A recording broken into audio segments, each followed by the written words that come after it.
Hey guys, what's going on? It's Jay, and what I got for you today is the Sony A9 III. This is a next generation camera from Sony, and yes, once again, Sony is just blowing away the competition, in my opinion, with technology. The A9 III, the key most mind-blowing feature is the global shutter. Now, what the global shutter means is it simultaneously reads all the pixels at the same exact time, so there's no rolling shutter like on all the other sensor readouts. They like roll, they read from top to bottom type thing. And that top to bottom readout time is called readout speed. And the faster that is, the less rolling shutter you have. Now, global shutter just cancels that out completely. So there's no longer any rolling shutter. So unbelievable, unbelievable. In addition to that, the A9 III is capable of doing 120 frames per second blackout-free shooting. That is just ridiculous. It's unbelievable, 120 frames per second. Full resolution, no compromise. So raw quality, you're not losing anything. Of course, it's got the latest and greatest autofocus system inside this with a 793 autofocus points, pretty much covering the entire new sensor.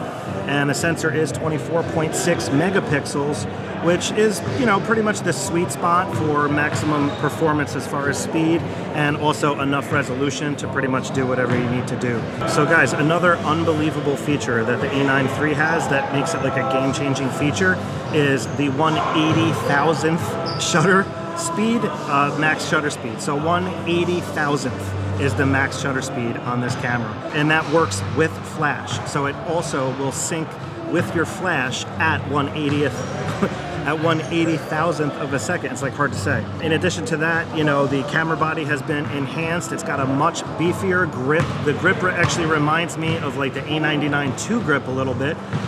It's like thicker, like the A99 II grip. It's not quite as big as that grip, but it feels similar to me. It is the best feeling grip yet on the mirrorless cameras, in my opinion.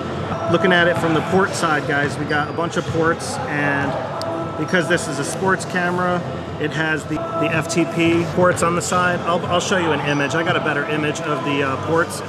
This press release was ridiculous. Look at what else Sony introduced. A 300mm f2.8. Look at how light this lens is.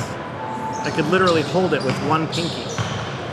Let me show you what it looks like mounted to the A9 III. So here's what it looks like mounted. And now watch how good the balance is on this.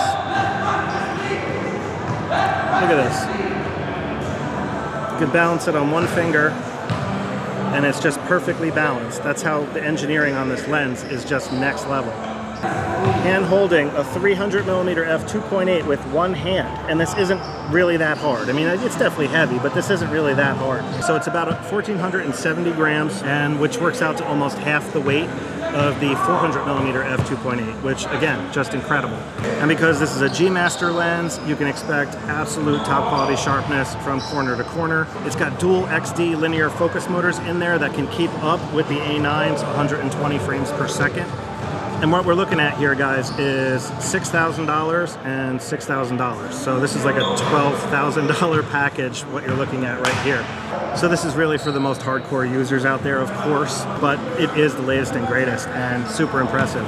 So one other feature I just wanted to tell you about, which is really cool, it has like a pre-shoot feature. So if you're a wildlife shooter, for example, and you're, watching a bird on a branch or something like that, you can actually have it pre-record. So when you're sitting there waiting to shoot, when you actually finally do press the shutter button, it'll go back in time and you'll get like a second before you press the shutter button of captures.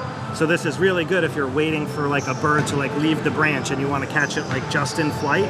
All you have to do is wait for the bird to leave, then start taking the shots, and you'll get the bird leaving the branch.